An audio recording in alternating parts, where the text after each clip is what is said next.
Hello and welcome to the transcription explanation of these designs. They were intended to go on an upper arm into towards the elbow, and I made it kind of like a little S curve, like recommended, and I also made it, a couple variations, well, two variations.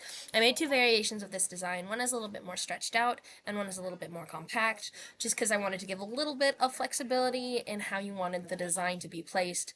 This one is in a box that is exactly 7 centimeters by 23 centimeters, and this one is a little bit more compact, but it's the same design with the same words, and I'll get into that when I start reading it, which I'll do right now.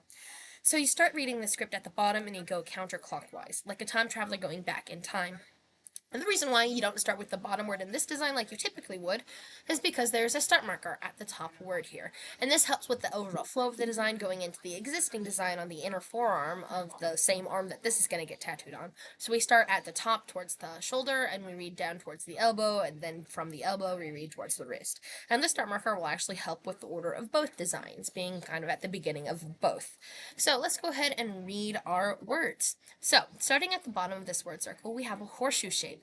And that means we're going to be in the top row of that grid above me. And then there are 1, 2, 3 lines ending on it. Yes, this is just one line, but because it ends here and here, it counts as 2 line modifiers. So that's 3 total line modifiers on this horseshoe, making it the letter F.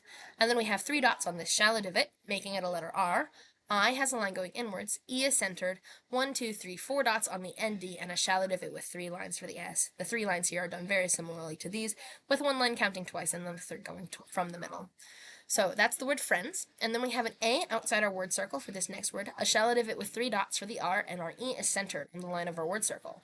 A TH crosses our word circle, and then here's our E centered as well. The difference between the TH and the E is a TH is a bigger circle, so it's a letter stem that's a consonant, where vowels are little guys like these.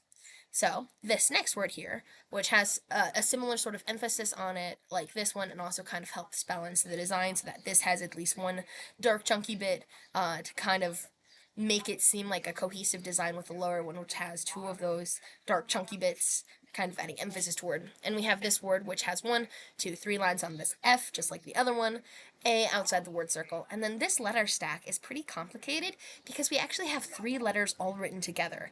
There's 2 consonants and a vowel. And reading order is consonants before vowels, thin to thick, and then each line through a vowel moves it up 1 letter in the stack. So we have 1, 2, 3 lines on this thin M, 3 dots on this thick L, and this I has a slash through it, moving it up 1 letter in the stack. So it's M-I-L, so F-A-M-I-L, and then last but not least we have a Y. And then we have a Y with 2 dots here, an O centered, and a U with a line going outwards, and then 2 dots on the CH, O-O-S-E. So that is that design. I hope you like it. Thanks. Bye.